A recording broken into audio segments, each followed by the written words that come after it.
हनुमानगढ़ के अंदर राजस्थान राज्य विद्युत प्रसारण निगम लिमिटेड के 2 कार्यालयों पर कुर्की की कार्रवाई की गई है। कुर्की का नोटिस इन कार्यालयों के गेट पर चस्पा कर दिया है और दोनों कार्यालयों को सीज कर दिया गया है। क्यों सीज किया गया है, क्यों कुर्की का आदेश चस्पा हुआ है, तमाम बातों पर इस वीडियो के अंदर हम करेंगे जिक्र, तो बने रहें हमारे साथ।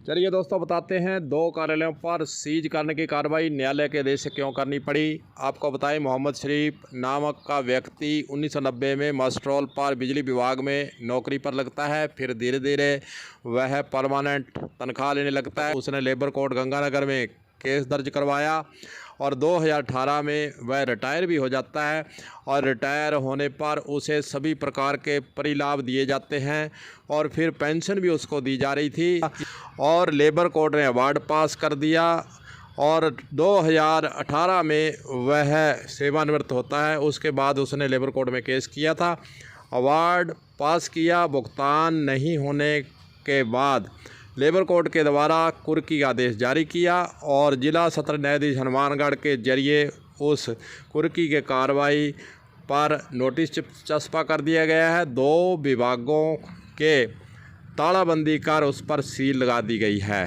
चलिए सुनते हैं संबंधित अधिकारी का इस कार्रवाई पर विभाग की तरफ से क्या कहना है, सुनिए। सर, हमारे एक एम्प्लॉई था, वो रिटायर हो चुका है, मोहम्मद शरीफ।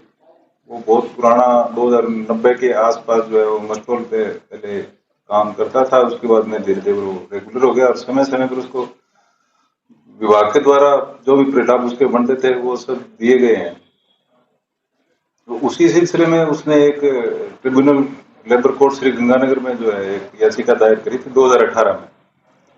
उस याचिका के तहत माननीय कोर्ट ने जो डिसीजन किया है उसमें 28 लाख समथिंग का अवार्ड पारित किया है और हमारे जो ऑफिस का बैंक अकाउंट है उसको सीज किया गया है और हमारे जो सर्किल ऑफिस है, अधीक्षण अभियंता का ऑफिस है और हमारे सहायक अभियंता हनुमानगढ़ का जो ऑफिस है उसको भी कुर्क किया गया है, सील कर दिया गया है। तो हमारे 2 ऑफिसों में काम पूर्णतः बंद है, एससी के ऑफिस का और एईएन के ऑफिस का। तो खाता सीज होने से प्रभाव पड़ा हमारे जितने भी जो रूटीन के या डेली के जो काम थे, जो अकाउंट से संबंधित थे, जो पैसों से संबंधित थे, वो सब बंद हो गए।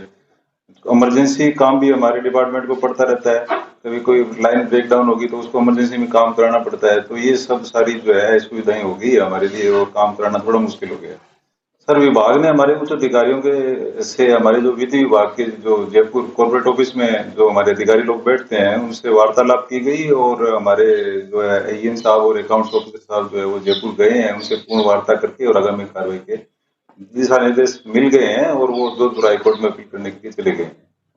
जैसा कि अधिकारी के द्वारा जानकारी दी गई है, कोर्ट के नोटिस के बाद बैंक खाता इस विभाग का सीज कर दिया है, जिससे भुगतान रुक गए हैं और बिजली जो विभाग है उसके तहत ही यह विभाग आता है और प्रसारण बिजली के तमाम ऐसे जो कार्य किए जाने इसी विभाग के जरिए किए जाते हैं, वह कार्य सभी ठप हो चुके हैं। सीज होने के कारण भुगतान रुक गए हैं। वहीं दूसरी ओर अगर बिजली विभाग के अंदर लाइन फॉल्ट होती है, कोई सामग्री की ज़रूरत पड़ती है, सामान की ज़रूरत पड़ती है, तो खाता सीज होने के कारण यह विभाग उस कार्य को करवाने में सक्षम भी नहीं है, जैसा कि जानकारी दी गई है।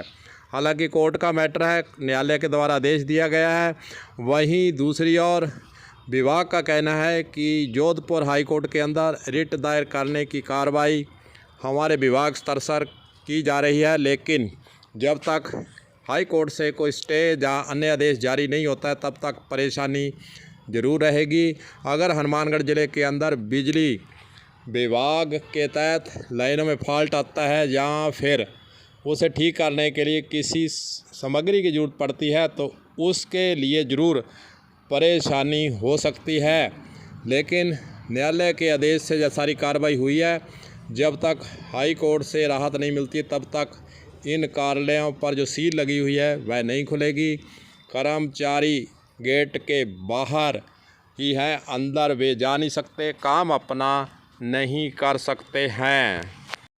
देखते हैं हाई कोर्ट से कब इन दो विभागों को कोई राहत मिलती है और कब इस दो विभागों के ताले खुलते हैं। कलम न्यूज़ के लिए गुरुदेव सिंह सैनी की हनुमानगढ़ से रिपोर्ट।